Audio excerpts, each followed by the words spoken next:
यार जब note government खुद छापती है तो वो आखिर इतने पैसे क्यों नहीं छाप देती कि हर बंदे को 1-1 करोड़ 2-2 करोड़ दे दे। उससे क्या होगा कि हर बंदा अपना कारोबार कर सकेगा, चीजें खरीद सकेगा और मुल्क से गुर्बत खत्म हो जाएगी। हर बंदा खुशहाली की जिंदगी गुजार सकता है। जब गवर्नमेंट खुद इतने ज्यादा नोट छाप सकती है, उसके ऊपर कोई पाबंदी नहीं है, तो फिर वो लोगों को अमीर क्यों नहीं कर देती। बिल्कुल सही बात है। अगर आपके भी ज़हन में ये सवाल है और इसका जवाब आप ढूंढ रहे हैं तो ये वीडियो आप लोगों के लिए।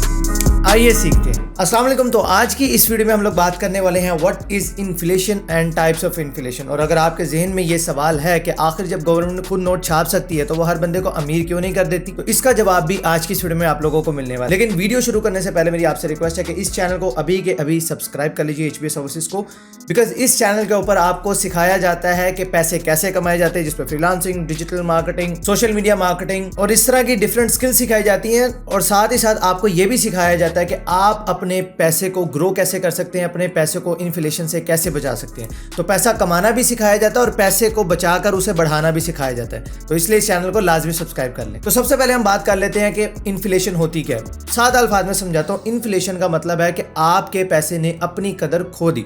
मिसाल के तौर पे अगर आप किधर चले गए, वापस आ जाए। अगर हम सितंबर 2017 की बात करें तो डॉलर की कीमत थी तकरीबन 100 रुपये, 102, 103 इस तरह करके ना रेट चल रहा था। लेकिन आज अगर बात कीजिए तो आज ही रेट में तकरीबन डॉलर चल रहा है 219 रुपये और 220 रुपये। यानी कि अगर 2017 में आपके पास 1000 रुपये होते तो आप 10 डॉलर खरीद सकते थे। ऐसा ही है। लेकिन अगर आज आप वो 1000 रुपये लेकर जाएंगे मार्केट के अंदर तो मुश्किल से आपको 4, साढ़े 4 डॉलर, पौने 5 डॉलर के करीब मिलेंगे। तो ऐसा क्या हुआ कि चंद सालों के अंदर आपके जो वो 1000 रुपये की कदर थी वो आधी से भी ज्यादा गिर गई।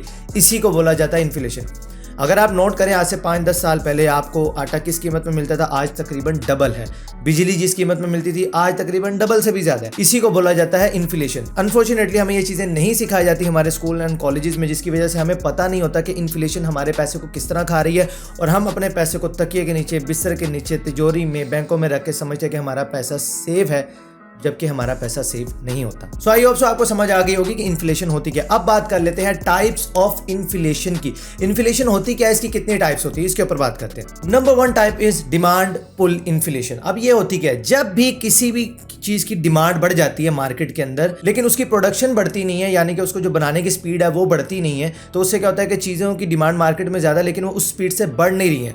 मिसाल के तौर पे एक चीज टोटल क्वांटिटी 10 अवेलेबल है, मतलब मार्केट में टोटल 10 किलो आलू अवेलेबल है, लेकिन खरीदने वाले पहले 10 लोग होते थे, अब खरीदने वाले 20 लोग हो चुके हैं। तो अब ऑब्वियसली डिमांड एंड सप्लाई का रूल यहाँ पर फॉलो होगा और उस आलूओं की जो कीमत है वो बढ़ जाएगी। अब मैं ये एग्जांपल्स आपको इसलिए दे रहा हूँ इस तरह की, ताकि आप लोग आसानी से समझ जाओ। जो लेमैन भी अगर हमें यहाँ पे ये वीडियो को देखे उसको भी समझ आना चाहिए।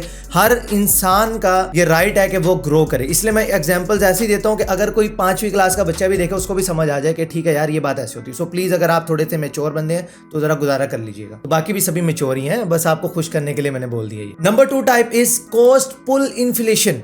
ये क्या होती है भाई, जब किसी भी प्रोडक्ट को बनाने की कॉस्ट बढ़ जाए तो मार्केट में उसकी प्राइस ऑटोमेटिकली इंक्रीज हो जाती है। फॉर एग्जांपल मार्केट में जो सुपर बिस्किट आज जो टिक्की पैकेट है वो आपको 10 रुपए का मिलता है, लेकिन कभी कुछ साल पहले वो आपको 5 रुपए का मिलता था। उसका रीजन क्या है? देखिए, जब भी जो भी उस फैक्ट्री का ओनर है, जिसकी भी वो कंपनी है, वो उसको बनाता है, ठीक है, बाय द वे ये स्पॉन्सर वीडियो नहीं, लेकिन मिसाल देने के लिए समझा रहा हूँ। जो भी फैक्ट्री उसको बनाती है, उसको बनाने की कॉस्ट आती थी पहले 2 रुपए या 3 रुपए, तो वो 5 रुपए का बेचता था तो अपना वो प्रॉफिट बना लेता था।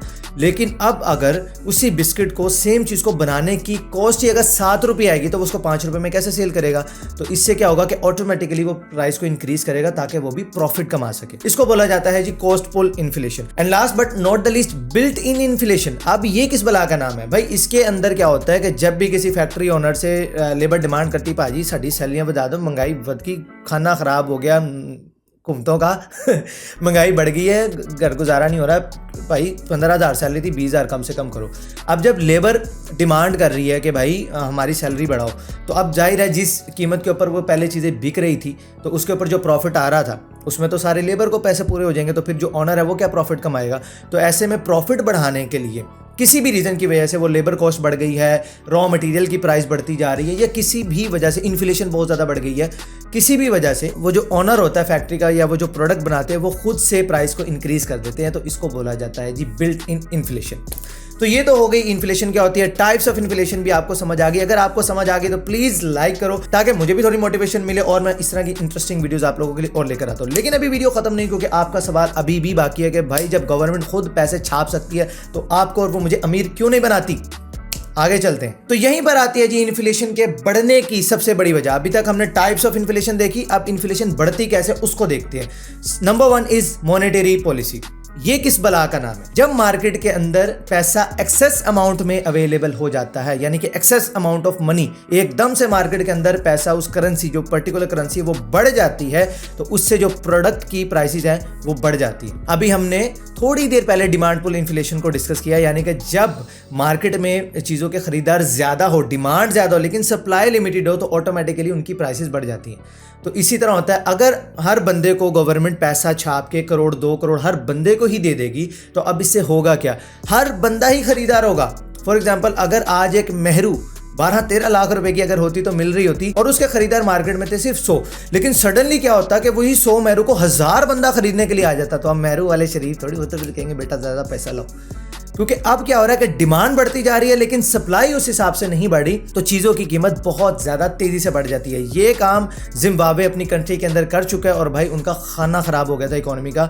उन्होंने बाद में, गवर्नमेंट ने खुद ऐलान किया कि आपके पास जो नोट हैं वो सिवाय रद्दी के कुछ नहीं है, और रातों रात लोगों का लाखों करोड़ों रुपया बर्बाद हो गया। अब इसकी वजह से सबसे बड़ा नुकसान उन लोगों को होता है जिन्होंने मेहनत से पैसा कमाया होता है, लेकिन गवर्नमेंट ज़्यादा पैसा छाप कर इन्फ्लेशन बढ़ा देती है और उनके पड़े पड़े पैसों की कीमत बहुत ज़्यादा नीचे गिर जाती है।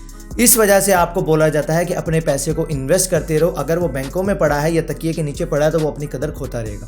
अभी हम आगे चल के बात करते हैं कि इन्फ्लेशन से आम आदमी को नुकसान होता है, लेकिन एक आदमी ऐसा है जिसको बहुत ज़्यादा फायदा होता है। वो कौन है वो भी मैं आगे चल के आपको बताता हूँ। नंबर 2 इन्फ्लेशन बढ़ने का सबसे बड़ा रीज़न है जी फिस्कल पॉलिसी। फिस्कल पॉलिसी क्या होता है कि जब एक कंट्री के ऊपर बहुत ज़्यादा डेट आ जाता है, कर्जा आ जाता है, जिस तरह हमारे अनफॉर्चुनेटली हमारे ऊपर बहुत ज़्यादा हमारे मुल्क पे कर्जा है।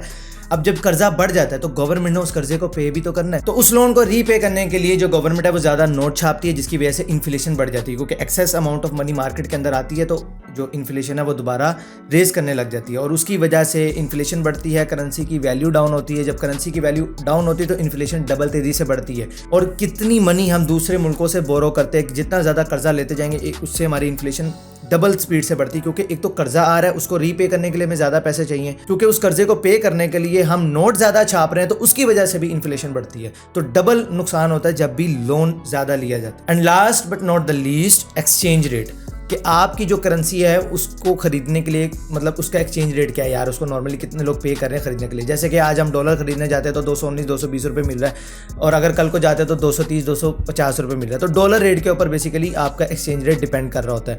अगर आपकी जो करेंसी की वैल्यू है वो मार्केट के अंदर कम है, लोग मतलब $1 दे के 500 रुपीज़ पाकिस्तानी खरीदेंगे, तो यार उस करेंसी की वैल्यू डाउन होगी, इन्फ्लेशन ऑटोमेटिकली हाई हो जाएगी। I am not a financial advisor, लेकिन ये सब बातें आप लोगों को बताने का मकसद ये है कि आप अगर स्कूल गोइंग चिल्ड्रन है, अगर आप कहीं पर जॉब कर रहे हैं, आप अगर हाउस वाइफ है, क्योंकि हमारी हाउस वाइफ जो सारा घर माशाल्लाह उन्होंने चलाना होता है, बंदे ने तो ला के पैसे दे देने होते हैं, बाकी सारा महीना उन्होंने अपना दिमाग ख़राब करना होता है, सोचना होता है, समझना होता है, पैसे को खर्च करना होता है। तो इसलिए आप सबको ये समझाने के लिए वीडियो बनाएगी ताकि आपको इन डिटेल पता चल जाए कि इन्फ्लेशन होती क्या है, इसकी टाइप्स क्या होती हैं और इसकी इंक्रीज़ होने की कौन कौन से रीजंस होते हैं, ताकि आप लोग उन्हें कंट्रोल कर सकें, देखें और अपने पैसे को इन्वेस्ट करें। इन सब बातों में जहां आम आदमी को नुकसान हो रहा होता है, वहीं पर जो इन्वेस्टर होता है उसको बहुत ज़्यादा फ़ायदा हो रहा है, क्योंकि अगर उसने पैसे को टाइमली किसी भी एसेट में इन्वेस्ट किया होता तो आज उसके पैसे बढ़ गए। जैसे कि अगर आज से 5 साल पहले किसी ने डॉलर के अंदर इन्वेस्ट किया, या मे बी अभी चंद माह पहले भी अगर उसने डॉलर के अंदर इन्वेस्ट किया हुआ था, तो अब डॉलर की कीमत बढ़ी, उसके पैसे बढ़ गए। लेकिन क्योंकि हमने इन्वेस्टमेंट कहीं भी नहीं की थी तो हमारे पैसे की वैल्यू गिरी। तो हमारी वैल्यू अगर गिर रही है तो कहीं ना कहीं किसी को फायदा जरूर हो रहा है, और वो फायदा हो रहा है इन्वेस्टर को। सो इसलिए अपने पैसे को इन्वेस्ट करते रहें। I am not a financial advisor, but still आप सोचें कि आप अपने पैसे को कहाँ इन्वेस्ट कर सकते हैं। अगर आपको कोई भी चीज़ नहीं मिलती तो एटलीस्ट अपने ऊपर इन्वेस्ट करें, अपने स्किल्स के ऊपर इन्वेस्ट करें, अपने आप को एक काबिल इंसान बनाने के ऊपर इन्वेस्ट करें। और अगर आप स्किल्स सीखना चाहते हैं तो आप HBA सर्विसेज को सब्सक्राइब कर सकते हैं। इसके अलावा bekabil.com पर आप जा सकते हैं, लिंक डिस्क्रिप्शन में मौजूद है। वहां पर आपको पाकिस्तान के टॉप रेटेड फ्रीलांसर्स आपको स्किल सिखाते हैं, तो वहां से भी जाकर आप स्किल सीख सकते हैं। अब ये वीडियो अच्छी लगी है तो प्लीज़ इसे लाइक करें, ज़्यादा से ज़्यादा शेयर करें, ताकि और भी लोग इस चीज़ को समझ सकें, सीख सकें और अपने आप को ग्रो कर सकें। मैं मिलता हूँ फिर आपसे इंशाल्लाह नेक्स्ट वीडियो में। तब तक के लिए अल्लाह हाफिज़।